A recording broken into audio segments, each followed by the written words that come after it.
Hola, ¿qué tal? Soy Fernando Padilla, bienvenidos a Entre Líneas con Georgie y Fernando Padilla. Hola Fer, ¿qué tal? ¿Cómo estás? Feliz de estar aquí otra vez hablando de estos temas financieros que tanto están en auge hoy en día. Nuestro segundo programa va mejorando, nos han llegado varias ideas de temas que quieren que platiquemos, pero bueno, síganos mandando. ¿Qué Sí. vamos a hablar hoy, Georgie? ¿De qué vamos a platicarnos hoy? Bueno, pues hoy les traemos un tema que es el panorama de las fintech, cómo está evolucionando este sector financiero y cuáles son los retos y desafíos más importantes para un futuro. De acuerdo. ¿Cómo está el estado actual? A ver, platícanos cómo tu opinión, cómo está el estado actual hoy del mundo fintech, financiero bancario, como le quieras llamar. Pues bueno, ahí les va. México tiene 773 fintech actualmente registradas. Esto con un CAGR de 18.6%. Esto quiere decir que han empezado a crecer año tras año en un ratio casi de 19%. Y México resulta ser que es el segundo mercado mayor en cuanto a fintech en Latinoamérica. Estas empresas que están llegando a nuestro país conforman o vienen de 22 países diferentes y esto habla muy bien del panorama que estamos ofreciendo. Hablando de los ingresos, que esto también es un tema clave de lo que vamos a estar platicando, en el 2024 se planea que los ingresos de las fintech superen los $500,000 y esto pasa en el 80% de las fintech. En el 2020 el 20% de las fintech tenían este tipo de ingresos y en el 2023 el 62%.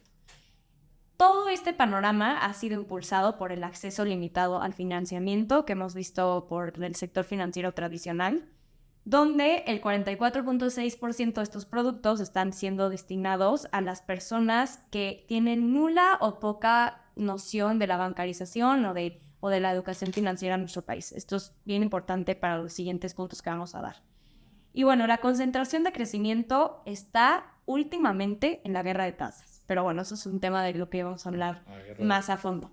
Ahora tú, Fer, tú cuéntame cómo A ves este ver, panorama. yo estoy de acuerdo y en desacuerdo, porque hablas tú de las 773 que son las que reporta Finovista en su radar FinTech de México, pero a ver, el concepto, ¿qué es FinTech? FinTech es servicios financieros con tecnología. Si vemos tan burdo el significado de FinTech, cuando tú evalúas cualquier institución del mundo financiero, llámese un banco, una SOFOM, una casa de bolsa, todas requieren tecnología para brindar los servicios financieros. Inclusive regulatoriamente todas tienen que tener sistemas automatizados que se conectan a la Comisión Nacional Bancaria de Valores. Tiene un banco para que tú tengas tu saldo, tu información de tus compras en tu app, al mismo tiempo en el cajero, al mismo tiempo si vas a la ventanilla. Pues para que eso funcione, el banco tiene que tener una tecnología súper desarrollada para que funcione. Y una SOFOM también todos. Entonces, en mi opinión es que el mundo fintech es mucho más de lo que estamos conceptualizando. El sistema financiero per se es un mundo fintech. Todas son empresas de servicios financieros que lo brindan gracias a la tecnología. Dentro de eso hay unos que lo hacen de manera tradicional o como siempre se ha hecho y que han evolucionado con tecnología, pero lo siguen haciendo más o menos igual.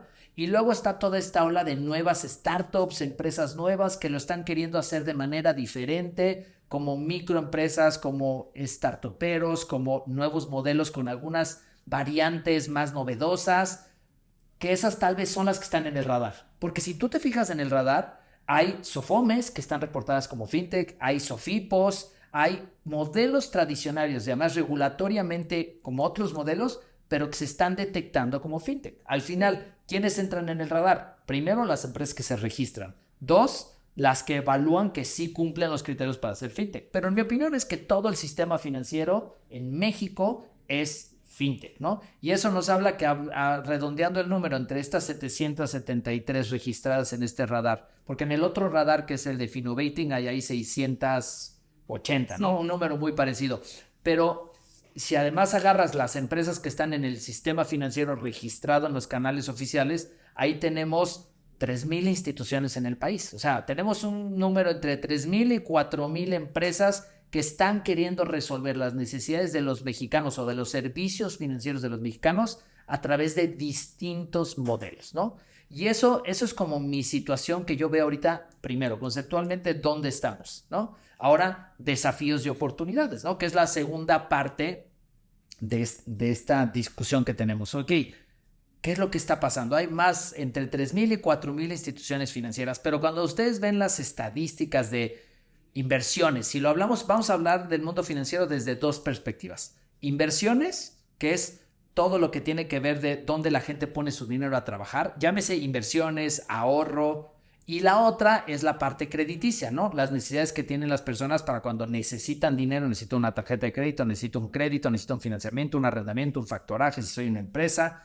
Son dos perspectivas diferentes. Pero en las dos perspectivas vemos en las estadísticas de México que no hay una penetración. Cuando comparas el número de usuarios que hay por la población del país con países similares a México, inclusive economías mucho más bajas que México, todos los países le ganan a México. Sí. Desde el lado de inversiones, hay creo que menos del 3% de los mexicanos invierten dinero, tienen una cuenta de inversión donde invierten en alguna de las opciones. Llámese casa de bolsa, acciones, fondo de inversión, crowdfunding, criptomonedas, CETES, neobancos, lo que tú quieras. Solo el 3%. Una comparación de un país desarrollado financieramente en inversión, tienes Estados Unidos, donde más del 60% de la población tienen cuentas de inversión, ¿no? Sí. En México, de hecho, hay un dato que no oficial que dicen que hay más cajas de galletas con dinero en efectivo que cuentas de inversión. ¿Seguro? Entonces, el primer reto y desafío en el lado de inversión es ¿qué está pasando? ¿Por qué los mexicanos no invertimos, no? Y vemos esta guerra de los neobancos que están saliendo con tasas altas, pero al mismo tiempo ves a los crowdfundings que están creciendo muchísimo el número de inversionistas y ofrecen tasas y retornos con otro tipo de inversiones, con otro tipo de riesgos también bastante altos, 16, 20, inclusive algunos he visto desde 25% en el modelo de crowdfunding. Ves el crecimiento de criptomonedas donde pues cuando están estas épocas que los tipos de cambio de las criptomonedas están, no los tipos de cambio, los precios de las criptomonedas empiezan a subir y el número de cuentas empiezan a subir. De hecho, una estadística que estaba viendo es, antes de la pandemia, habían menos de 1 millón de cuentas de inversión en México, ¿no? La pandemia aceleró gracias a la digitalización, la entrada y empuje de GBM Plus, que creció el mundo de cuentas de inversión casi a más de 5 millones en casas de bolsa. Luego tienes pues también las tasas altas empujó y la digitalización, CETES Directo creo que ya rompió más de 10 millones de cuentas, criptomonedas principalmente con Bitso, estaba oyendo un dato el otro día que ya tienen más de 8 millones de cuentas de inversión, crowdfunding que tiene 5 años de existir ya tiene más de 1 millón de pesos un millón de cuentas abiertas de inversionistas al cierre del 2023. Está creciendo exponencialmente y bueno, y los números de los neobancos que son principalmente Sofipos, que con esta guerra de precios también están creciendo exponencialmente el número de cuentas. Está cambiando el número de mexicanos que están invirtiendo, porque no somos los mismos abriendo cuentas en todo, sino que está jalando esta ola, sí. La guerra de precios. Ahorita entramos a platicar a ver qué opinas un poco de la guerra de tasas que los neobancos para intentar jalar nuevos ahorradores inversionistas, pero del lado del crédito también pasa lo mismo, o sea, personas físicas o empresas, los datos de penetración de crédito está igual, por abajo de comparativos de otros países, ya ni se diga de países desarrollados, abajo del 35% en promedio, ni empresas ni personas están accediendo a crédito, pero sí vemos el número de instituciones que crecen y crecen y crecen, el número de instituciones. Hoy 3,000, 4,000 instituciones y México no sube la penetración. ¿Tú dónde ves que está el desafío? ¿Dónde está este tema de la guerra de tasas? Como yo lo veo es, ahorita las fintechs se están concentrando mucho en la captación. Entonces, la estrategia número 1 es ofrecer estas tasas muy atractivas para captar y captar y captar onboard a nuestros nuevos clientes, sumándole que ahorita en las rondas de inversión que muchas fintechs han tenido están un poco paradas, está un poco seco el mercado en esa parte, entonces su estrategia es seguir captando mercado y usuarios, ¿no? Entonces, yo como lo veo es, tenemos ahorita una comparativa muy clara, que es, por ejemplo, tomemos Nu y Story. Nu en algún punto empezó a ofrecer su tasa con arriba de 15%. Y hace poco la bajaron a 14.75%, y Story, por ejemplo, sigue manteniendo su tasa en 15%. Esto, aunque es una estrategia de captación de personas, no va a ser sostenible, lo hemos hablado antes, a la larga. O sea, por más que tú quieras captar a tus clientes y empiezas a crecer tu base de usuarios de una manera muy rápida, no hay manera que una fintech aguante de forma orgánica este tipo de tasas a sus clientes. Además sé que ese dinero lo tienen que prestar, entonces ¿a qué tasa lo tienes que prestar para soportar esa tasa? Que bueno, hablando de eso, las tasas son altísimas y ahí entra un poco también la educación financiera, que es un tema del que vamos a hablar. Sí. Entonces, ¿cuál es la diferencia? Hablemos del GAT y el CAT. El CAT es esto que te está cobrando la fintech cuando te ofrece un crédito y hoy en día los CAT son muy altos por arriba de las instituciones financieras para los fintech. ¿Por qué? Porque la ventaja es que te lo dan de una forma más fácil, que tú no tienes que hacer el proceso largo de ir a una sucursal y bueno, es todo lo que te ofrecen a cambio de estas tasas grandes.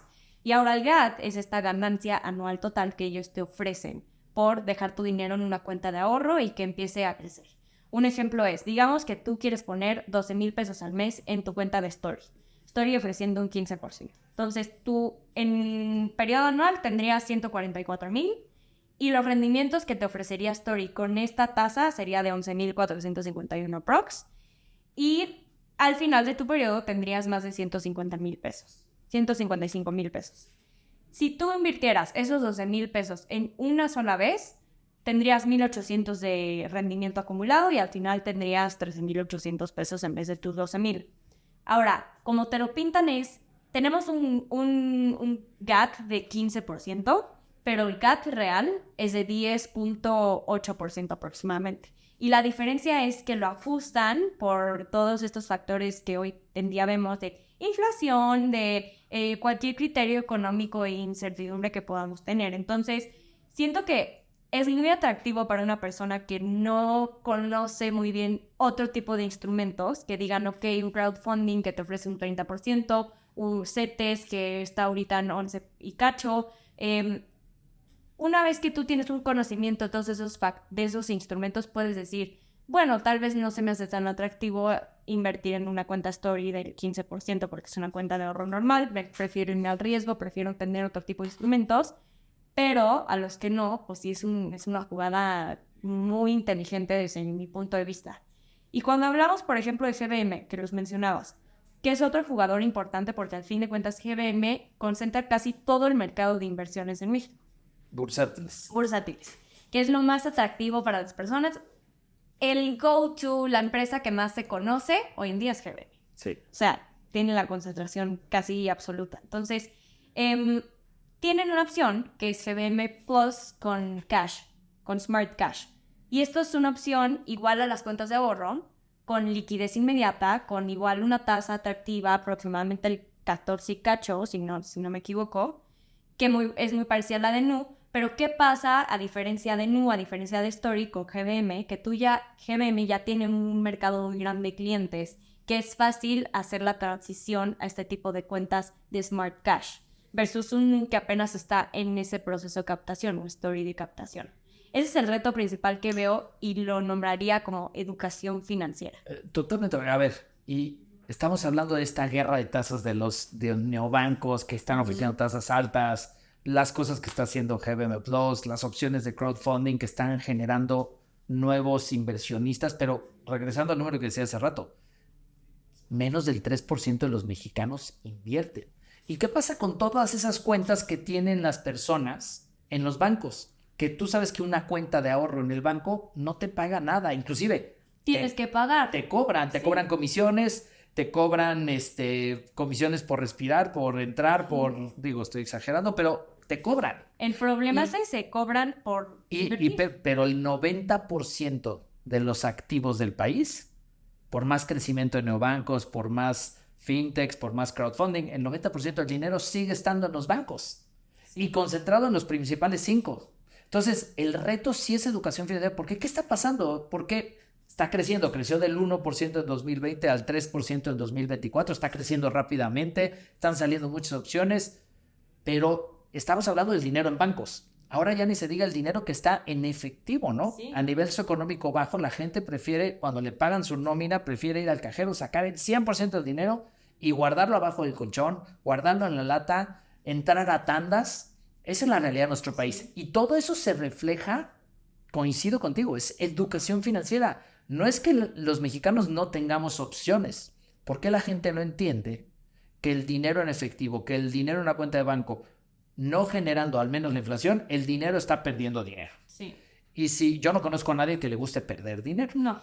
Pero la gente constantemente, el mexicano decide, prefiero perder dinero, no quiero invertir, no quiero poner a trabajar mi dinero en ninguna de estas opciones. ¿Qué le pasa a México? ¿Por qué no estamos entendiendo que todas estas opciones que hay para poner el dinero a trabajar, preferimos el efectivo? ¿Cuáles son la realidad? Y del lado del crédito pasa exactamente lo mismo. En una encuesta que hizo la Comisión Nacional Bancaria de Valores y la INEGI, donde querían evaluar a empresarios, ¿no? Empresas formales de más de 5 empleados, la mayoría de las empresas que son pymes en el país, algunas microempresas, les preguntan, oye, solamente el 35% de ellas tienen acceso a crédito, cuando el 100% de las grandes empresas, que podemos denominar que las grandes empresas son las exitosas, las financieramente, Sí. son las que ganan dinero, son las que aparecen en bolsa, las pymes, que en teoría están, quiero ser eso, solamente el 35%. La primera premisa es, oye, pues qué pobres pymes, los bancos no las pelan, nadie les da crédito. Oye, hay 4,000 instituciones. Cuando le pregunta el INEGI y la Comisión Nacional de los Empresarios, ¿por qué no tienes crédito? Más de la mitad o la mitad contestaron, porque no quiero, porque no necesito, porque la deuda o el crédito es malo. Porque es esa noción, mala educación financiera. Mala educación financiera. Si fuera malo el crédito, el 100% de las grandes empresas no tendrían crédito. Sí. Cuando el 100% de las grandes empresas, las grandes riquezas, los grandes multimillonarios, el 100% usan el crédito como una herramienta de apalancar, de crecer su negocio, y el pyme dice, no, el crédito es malo, es un tema de educación financiera. Es un tema de educación financiera. La persona que tiene sus 10 pesitos y que dice, lo guardo en efectivo, en el colchón, en el cochinito, o lo invierto en una cuenta de Nu o una cuenta de cualquiera de los neobancos, o abro una cuenta en Lendera o en Yo Te Presto o en alguna de crowdfunding, o abro CETES directos o lo meto a GBM Plus para que el dinero trabaje para mí, ¿no? Y por el otro lado el crédito es, pues no, ¿para qué solicito crédito? Eso es malo. Tenemos un problema. El gran desafío de nuestro país, del sistema financiero, de los reguladores, de todos, es educación financiera. No es falta de opciones, no es falta de alternativas. Lo vemos en los números. Están creciendo. Somos el segundo país de Latinoamérica. Que yo lo veo muy claro también en las fintech, que tienen esta idea como de inclusión financiera y bancarización y llegar a ese segmento que todavía no alcanzan los bancos.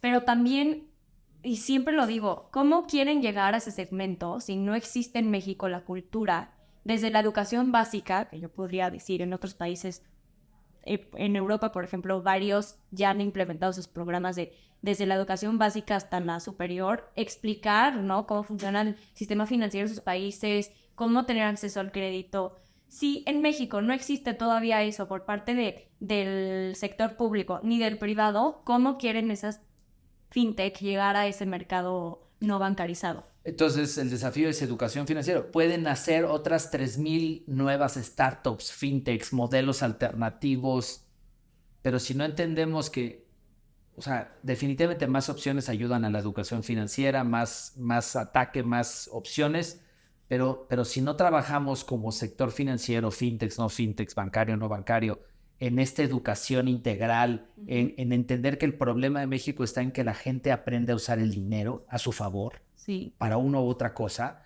pues no va a avanzar esto. Pueden hacer 40,000 emprendimientos, inclusive algunos convertirse en unicornios, como los vimos en los años anteriores, hacer modelos hiperdisruptivos, pero si no entendemos que esto es un tema de que la población se eduque y empiece a experimentar, porque un dato que me impresionó del Banco de México es, en este dato que te daba de los bancos, reportaban cerca de 500 billones de pesos en cuentas de cheques y ahorro. Sí. O sea, olvídate en cuentas de neobancos, inversiones, entes directo.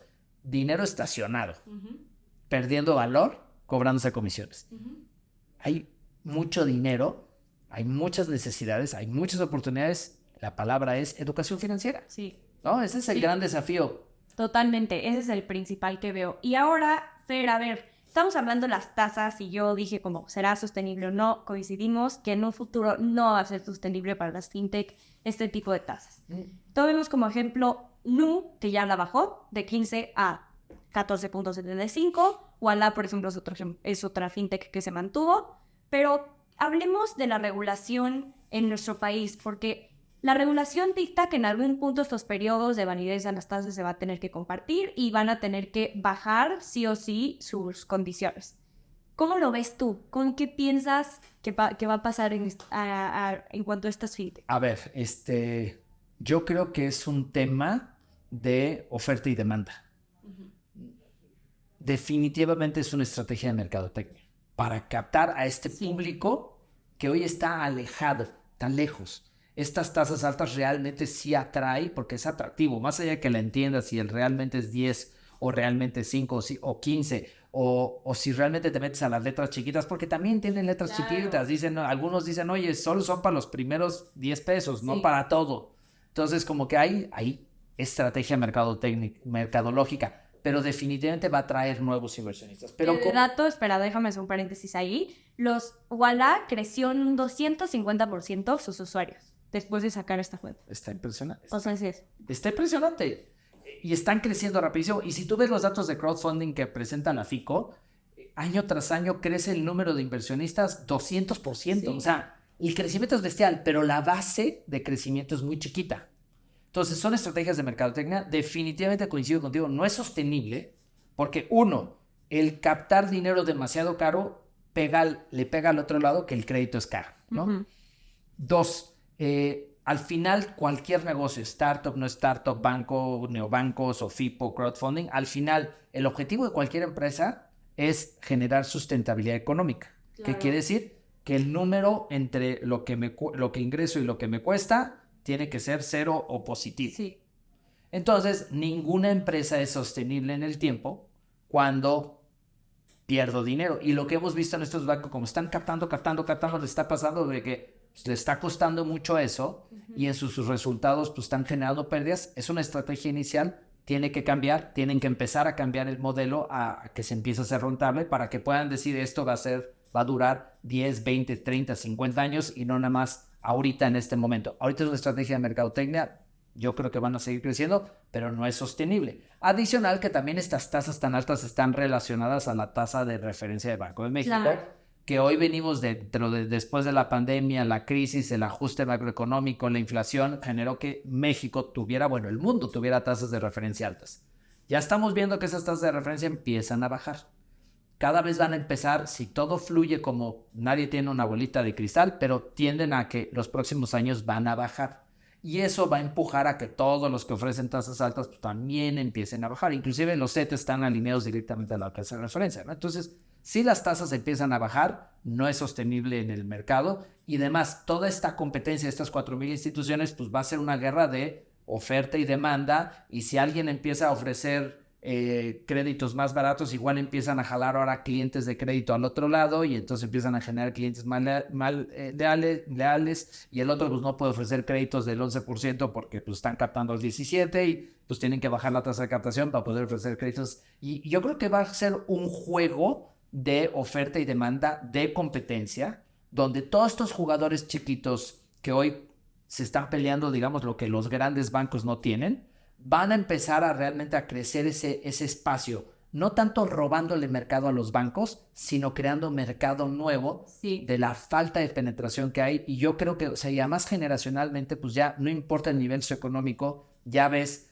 a un centennial en una zona popular con un smartphone, claro, que ya le llega la información con redes sociales donde pues ya prefiere un Nubank y le ofrece el 17, ya es diferente que su papá que tal vez pues no, él está casado con el efectivo y prefiere sentirse seguro con su efectivo y su tanda y sus galletas, ¿no? Su lata de galletas. Entonces, viene un cambio también generacional, tecnológico, otras opciones. Va a ampliar el tamaño de mercado de México, favorablemente para todos, ¿no? Sí, en algún punto, y te acordarás muy bien en la pandemia, sucedió este fenómeno que se denomina como el flight to quality, ¿no? Donde las economías estables ya no le ofrecían los rendimientos que los inversionistas querían, entonces empezaron a voltear las economías emergentes. En ese punto, México, como ejemplo, y como varios otros mercados emergentes, empezaron a ofrecer sus tasas de su ciclo monetario de sus bancos centrales mucho más altas, competitivas. Entonces, lo que mencionas es clave porque es cuando México va a empezar a volver a bajar su ciclo, cuando va a empezar a hacerlo más estacional, después de haber visto un auge tremendo de entre años de la pandemia hasta ahorita. Y lo que mencionas me gusta mucho. Esa brecha generacional creo que es muy importante, es clave.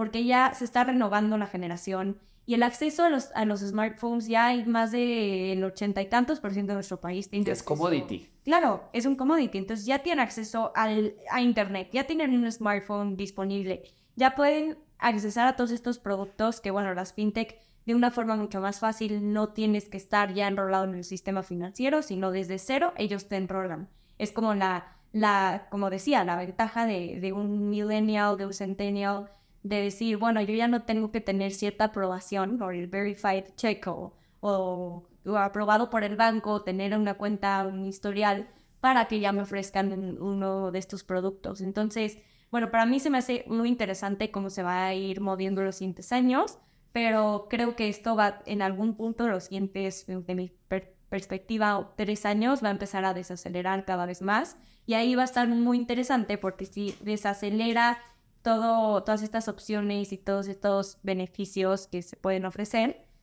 ¿qué tanto va a ser el crecimiento del mercado cuando empiece a bajar Claro. el ciclo? A ver, yo supongo que lo que va a proyectarse en los próximos años es, del lado de inversiones, coincido, va a seguir creciendo bestialmente, va a haber una penetración mayor de jugadores, un poco siguiendo con lo mismo, de inversionistas, más cuentas, más gente, por el tema generacional, por el tema de accesibilidad, por el tema de opciones. Yo estimo que en los próximos 5 años va a haber crecimiento.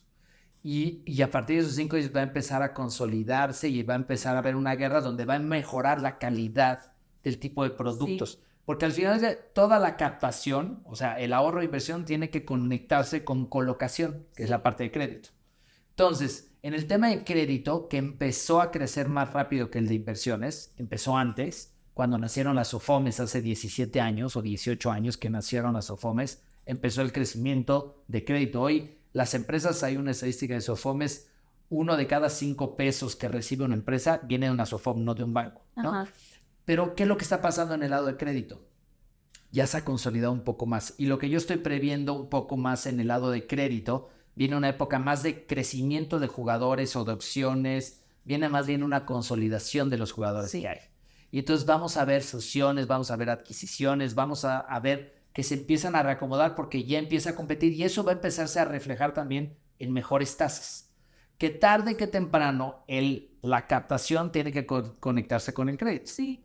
Y al fin y al cabo, pues las tasas ya hay más comunidad de inversionistas, ya la gente ya tiene más cuentas de inversión, hay más lucha por quién se queda con esas partes. Y por el otro lado, en la parte de crédito, empresas más consolidadas complementando las soluciones que necesitan las personas y las empresas. Entonces, veo en el área de inversiones crecimiento todavía acelerado en los próximos años, porque hay mucha oportunidad, porque hay un hueco tremendo. Y en empresas, pues más bien de jugadores financieras, consolidación y más educación financiera que ayude a más personas a acceder a crédito, porque también cada vez va a ser más fácil en esta guerra de distintas opciones. Y los bancos también, no es que sean los malos de la película. No. Es que no tienen necesidad de ponerse a crear mercados nuevos cuando ya son grandes negocios rentables, como lo platicábamos en el otro, ¿no? Oye, pero ahora que mencionas lo de M&A, por ejemplo, que empiecen los bancos, imagínate en algún punto en nuestros 5 años, que empiecen a comprar las fintech, que ya existan o empiezan a hacer algún tipo de merge